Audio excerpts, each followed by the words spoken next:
मैं नहीं मानता कि मैं एक कमजोर प्रधानमंत्री रहा हूँ। मैं कभी पत्रकारों से बात करने में डरा नहीं। मैं ईमानदारी से मानता हूँ कि इतिहास मेरे प्रति मीडिया या विपक्ष की तुलना में ज्यादा दयालु होगा। राजनीतिक मजबूरियों को देखते हुए मैंने वो सर्वश्रेष्ठ किया है जो मैं कर सकता था। यह कथन है उस प्रधानमंत्री के जिसे विपक्ष मौन मोहन और कठपुतली कहा करता था। एक ऐसा प्रधानमंत्री जिसने अपने 10 साल के कार्यकाल में 100 से ज्यादा प्रेस कॉन्फ्रेंसेस की, जिनके कार्यकाल में लगभग 27 करोड़ लोग गरीबी से बाहर निकले, जिनके कार्यकाल में किसानों का 60,000 करोड़ रुपए का कर्ज माफ किया गया, जिन्होंने अपनी कुर्सी की चिंता किए बिना अमेरिका के साथ परमाणु समझौता किया। आज के वीडियो में बात डॉक्टर मनमोहन सिंह की। नमस्कार, मेरा नाम है निवेदिता शांडिल्य और आप देख रहे हैं मॉलिटिक्स। साल 1989 देश में आम चुनाव हुए। इस चुनाव में कांग्रेस 197 सीटों के साथ सबसे बड़ी पार्टी बनी, लेकिन पूर्ण बहुमत से कहीं दूर रही। साथ ही कांग्रेस ने गठबंधन सरकार बनाने से इनकार कर दिया। इसका नतीजा ये हुआ कि कांग्रेस के बाद दूसरी सबसे बड़ी पार्टी जनता दल ने विश्वनाथ प्रताप सिंह के नेतृत्व में गठबंधन सरकार बनाई। लेकिन यह गठबंधन सरकार जाति और मजहब की लड़ाई में फंस गई। देश भर में दंगे हुए और दिसंबर 1990 में वीपी सिंह को इस्तीफा देना पड़ा। अब अगले साल 1991 में देश में दोबारा चुनाव होने थे, लेकिन उस साल जनवरी महीने में अमेरिका ने इराक के तेल के कुओं पर हमला बोल दिया। तेल के दाम अचानक आसमान छूने लगे थे और अपने यहाँ राजनीतिक अस्थिरता की वजह से पहले ही फॉरेन एक्सचेंज की किल्लत चल रही थी और साथ में तेल के बढ़ते दाम, तो इस तरह से अर्थव्यवस्था की कमर भी टूटने लगी। भारत का विदेशी कर्ज 72 अरब डॉलर तक पहुंच चुका था। भारत के लिए यह संकट और भी बड़ा था क्योंकि इसी साल आम चुनाव भी होने थे। देश की विभिन्न पार्टियां चुनावी प्रचार में लगी हुई थी। इसी समय एक ऐसी घटना हुई जिससे यह संकट और भी ज्यादा गहरा हो गया। दरअसल चुनावी प्रचार के दौरान राजीव गांधी की हत्या कर दी गई, जिसके बाद में नेपथ्य में चल रहा एक राजनेता अचानक प्रधानमंत्री बना। इनका नाम था नरसिम्हा राव। जयराम रमेश अपनी किताब to the brink and back India's 1991 story में लिखते हैं कि नरसिम्हा राव 21 जून को शपथ लेने वाले थे, लेकिन शपथ ग्रहण से 2 दिन पहले कैबिनेट सेक्रेटरी नरेश चंद्र ने नरसिम्हा राव को एक नोट दिया। नोट को देख करके राव के माथे पर बल पड़ने लगे। उन्होंने नोट देखते ही पूछा, क्या हालत इतनी खराब है? तब कैबिनेट सेक्रेटरी ने उन्हें जवाब दिया कि नहीं सर, इससे भी ज्यादा खराब है। यहीं से हालात को देखते हुए राव ने मनमोहन सिंह को अपना वित्त मंत्री चुन लिया और उन्हें इस समस्या से निपटने की जिम्मेदारी सौंप दी। इस काम के लिए डॉक्टर सिंह से बेहतर कोई इंसान हो नहीं सकता था। क्यों नहीं हो सकता था, ये समझिए। 26 सितंबर 1932 को अविभाजित भारत के पंजाब प्रांत के गाह गांव में जन्मे डॉक्टर मनमोहन सिंह ऑक्सफोर्ड से अर्थशास्त्र में पीएचडी कर चुके थे। पंजाब विश्वविद्यालय, दिल्ली स्कूल ऑफ इकोनॉमिक्स और दिल्ली विश्वविद्यालय में अर्थशास्त्र भी पढ़ा चुके थे।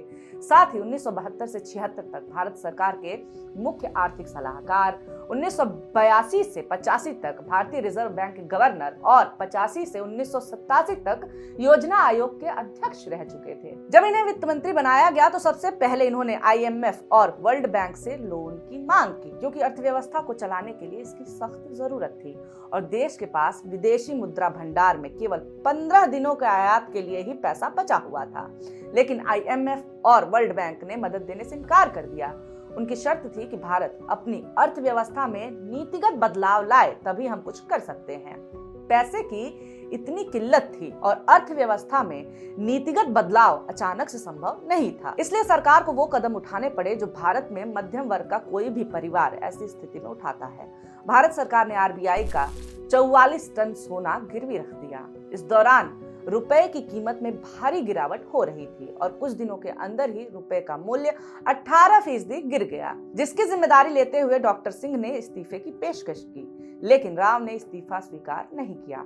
इसके बाद अगला चरण था उस साल का बजट। मनमोहन सिंह ने बजट का पहला ड्राफ्ट बनाया, लेकिन प्रधानमंत्री राव को वो पसंद नहीं आया, जिसके बाद मनमोहन सिंह दूसरा ड्राफ्ट तैयार करने में लग गए। दूसरे ड्राफ्ट में मनमोहन सिंह बहुत बड़े बदलाव करने जा रहे थे, जिससे मंत्रालय के कुछ सचिव सहमत नहीं थे। डॉक्टर सिंह ने उनसे कहा, मुझे प्रधानमंत्री का पूर्ण मैंडेट प्राप्त है, इसलिए अगर आप में से किसी को बदलाव से दिक्कत है तो हम आपके लिए दूसरा काम ढूंढ देंगे। जिसके बाद मनमोहन ने 24 जुलाई 1991 को बजट पेश किया। उस बजट को पेश करते हुए उन्होंने 18,650 शब्दों का एक भाषण दिया, जो आज तक का सबसे लंबा बजट भाषण है। सिंह ने इस भाषण को कुछ इस तरीके से खत्म किया कि धरती पर कोई भी ताकत उस विचार को रोक नहीं सकती जिसका समय आ गया है। मैं इस सदन को सुझाव देता हूं कि विश्व में एक प्रमुख आर्थिक शक्ति के रूप में भारत का उदय ऐसे ही विचारों में से एक है। ये बजट भारतीय इतिहास का सबसे क्रांतिकारी बजट था। इसमें आयात शुल्क को 300% से घटा करके 50% कर दिया गया।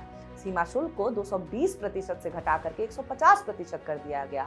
आयात के लिए लाइसेंस प्रक्रिया को आसान बनाने का प्रावधान भी इस बजट में था। इस बजट में एलपीजी यानी लिबरलाइजेशन, प्राइवेटाइजेशन और ग्लोबलाइजेशन की बात की गई थी। विपक्ष ने इस बजट पर संसद में खूब बवाल मचाया और पूर्व प्रधानमंत्री चंद्रशेखर ने यहां तक कह दिया कि कुछ ऐसे ही ईस्ट इंडिया कंपनी भी भारत आई थी और अंततः देश गुलाम हो गया था। यहां तक कि खुद प्रधानमंत्री इन सुधारों को लेकर के पूरी तरह से आश्वस्त नहीं थे। मनमोहन सिंह ने उन्हें भरोसा दिलाने की कोशिश की तो राव ने मजाक भरे लहजे में कहा कि अगर सब ठीक रहा तो हम इसका क्रेडिट मिल करके लेंगे, लेकिन अगर चीजें सही नहीं हुई तो मैं सारा ठीक रहा तुम्हारे सर पे ही फोड़ूंगा। लेकिन ऐसी तमाम प्रतिक्रियाएं जो तब आई थी कालांतर में गलत साबित हुई। अर्थव्यवस्था के लिए अपनाई गई उदारीकरण की नीति सफल रही। गिरवी रखा गया देश का सोना साल के अंत तक वापस भी खरीदा गया। आंकड़ों की जुबानी देखें तो 1991 में भारत की अर्थव्यवस्था $266 बिलियन थी और अगले 30 सालों में 4 ट्रिलियन के आंकड़े को छूने लगी। डॉक्टर मनमोहन सिंह जितने अच्छे वित्त मंत्री थे, उससे भी बेहतर प्रधानमंत्री साबित हुए। 2004 के लोकसभा चुनाव में कांग्रेस को सबसे अधिक सीटें आईं। एनडीए का कार्यकाल खत्म हुआ और यूपीए सरकार का गठन हुआ। कांग्रेस अध्यक्ष सोनिया गांधी ने मनमोहन सिंह को प्रधानमंत्री पद का उम्मीदवार चुना, ये जानते हुए कि उन्होंने प्रत्यक्ष रूप से कोई भी बड़ा चुनाव नहीं जीता था। हालांकि उनकी छवि एक स्वच्छ और ईमानदार नेता की थी, इसलिए उन्हें स्वीकार किया गया। पहली बार 22 मई 2004 को उन्होंने भारत के प्रधानमंत्री पद की शपथ ली और अर्थव्यवस्था की नीतियों में सुधार लाने वाले सिंह अब पूरे देश की कमान संभाल रहे थे। प्रधानमंत्री बनते ही अगले साल 2005 में उन्होंने राष्ट्रीय ग्रामीण रोजगार गारंटी अधिनियम यानी नरेगा लागू कर दिया। देश का ग्रामीण तबका जो बेरोजगारी से परेशान था, उसे साल में 100 दिनों के काम की गारंटी दी गई। इस योजना से लाखों लोगों को रोजगार मिला और उनका जीवन बेहतर हुआ। गांवों में सड़क, तालाब, बांध और अन्य बुनियादी सुविधाओं का निर्माण हुआ, जिससे गांवों का भी विकास हुआ। खास बात यह है कि इस योजना ने महिलाओं को भी रोजगार के अवसर दिए, जिससे वे सही मायने में आत्मनिर्भर बने। इसी सरकार ने सूचना का अधिकार आरटीआई कानून 2005 में लागू किया। इस कानून ने भ्रष्टाचार पर लगाम लगाने में महत्वपूर्ण भूमिका निभाई। लोगों को ये जानने का मौका मिला कि सरकार उनके लिए कौन कौन सी योजनाएं चला रही है और उनका क्रियान्वयन किस तरीके से हो रहा है। आरटीआई लोकतंत्र की मजबूती के लिए एक अहम कदम साबित हुआ।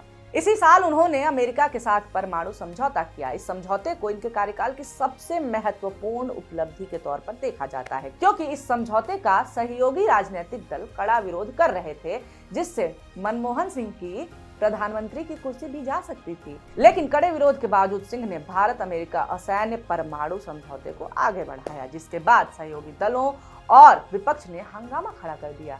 हालांकि तत्कालीन राष्ट्रपति एपीजे अब्दुल कलाम की मदद से कुछ पार्टियों को मना लिया गया, लेकिन विपक्षी दलों ने हंगामा जारी रखा। साथ ही वामपंथी दलों ने सरकार से अपना समर्थन वापस ले लिया। डॉक्टर सिंह फिर भी अड़े रहे। नतीजतन सिंह की सरकार को विश्वास की परीक्षा से गुजरना पड़ा। हालांकि सरकार इस परीक्षा में पास हो गई। सिंह और तत्कालीन अमेरिकी राष्ट्रपति जॉर्ज डब्ल्यू बुश ने 18 जुलाई 2005 को समझौते की रूपरेखा पर एक संयुक्त घोषणा की और यह औपचारिक रूप से अक्टूबर 2008 में लागू हुआ। परमाणु समझौते पर सिंह ने जो कड़ा रुख अपनाया, उससे भारत अमेरिका संबंध घनिष्ठ हुए। उन्होंने भारत को परमाणु ऊर्जा के क्षेत्र में सर्वोच्च स्थान दिलाया। साल 2008 में जब आर्थिक मंदी आई तो डॉक्टर मनमोहन सिंह ने किसानों के 60,000 करोड़ रुपए के कर्ज को माफ कर दिया। इस आर्थिक मंदी के दौरान सिंह ने जिस तरह से देश को संभाला, वो काबिले तारीफ था और साल 2009 के आम चुनावों में लोगों ने उन्हें इसका इनाम भी दिया, जिसके बाद उन्होंने आधार और डीबीटी यानी डायरेक्ट बेनिफिट ट्रांसफर जैसी योजनाएं लागू की। उनके कार्यकाल के अधिकांश समय में देश की जीडीपी 8.5% के आसपास रही। लेकिन फिर भी मीडिया ने उनके 10 साल के कार्यकाल के दौरान उन पर तीखे और अनुचित हमले किए। इसके बावजूद वो हर बड़े फैसले से पहले और बाद में प्रेस कॉन्फ्रेंस करते थे। उन्होंने मीडिया के स्वतंत्र संस्थान को कभी अपमानित नहीं किया और वो मानते थे कि स्वतंत्र और निष्पक्ष मीडिया लोकतांत्रिक व्यवस्था को चलाने के लिए जरूरी था। मनमोहन सिंह कम बोलने वाले और शर्मीले स्वभाव के थे, जिसके चलते विरोधी उन्हें कमजोर और मौन मोहन उपनाम से बुलाते थे, लेकिन उनका मानना बहुत अलग था। प्रधानमंत्री पद छोड़ने से कुछ महीने पहले जनवरी 2014 में उन्होंने कहा था कि मैं नहीं मानता कि मैं एक कमजोर प्रधानमंत्री रहा हूं। मैं ईमानदारी से मानता हूं कि इतिहास मेरे प्रति मीडिया या विपक्ष की तुलना में ज्यादा दयालु होगा। मनमोहन सिंह की यह बात सच साबित हो चुकी है। उनके राजनीतिक जीवन पर सवाल तो बहुत उठाए गए, लेकिन उनके जाने के बाद उनके कामों को भी खूब याद किया गया। देश की चरमराती अर्थव्यवस्था बार बार मनमोहन सिंह की याद दिलाती है। लोग कहते हैं कि काश मनमोहन सिंह वित्त मंत्री या प्रधानमंत्री होते आज, तो शायद देश की अर्थव्यवस्था इतनी पंचर नहीं होती। हमारे देश के मौजूदा प्रधानमंत्री मीडिया से बात करने की हिम्मत नहीं कर पाते, मगर मनमोहन मीडिया के तीखे सवालों, यहाँ तक कि आक्षेपों को मुस्कुरा करके सुनते थे और जवाब भी दिया करते थे। नेता ऐसे ही होने चाहिए जो जनता की सुने। देश के विजनरी नेता पूर्व प्रधानमंत्री डॉक्टर मनमोहन सिंह को हमारा नमन। मनमोहन सिंह के लिए आप क्या कहना चाहेंगे, कमेंट करके जरूर बताएं। वीडियो अच्छा लगा हो तो लाइक कर सकते हैं। ये पूरी कहानी लिखी थी हमारे साथी आसिफ ने, और हाँ, वीडियो देख लिया है, अच्छा लगा हो तो आप हमारे चैनल को भी सब्सक्राइब कर सकते हैं। बहुत शुक्रिया, बहुत धन्यवाद।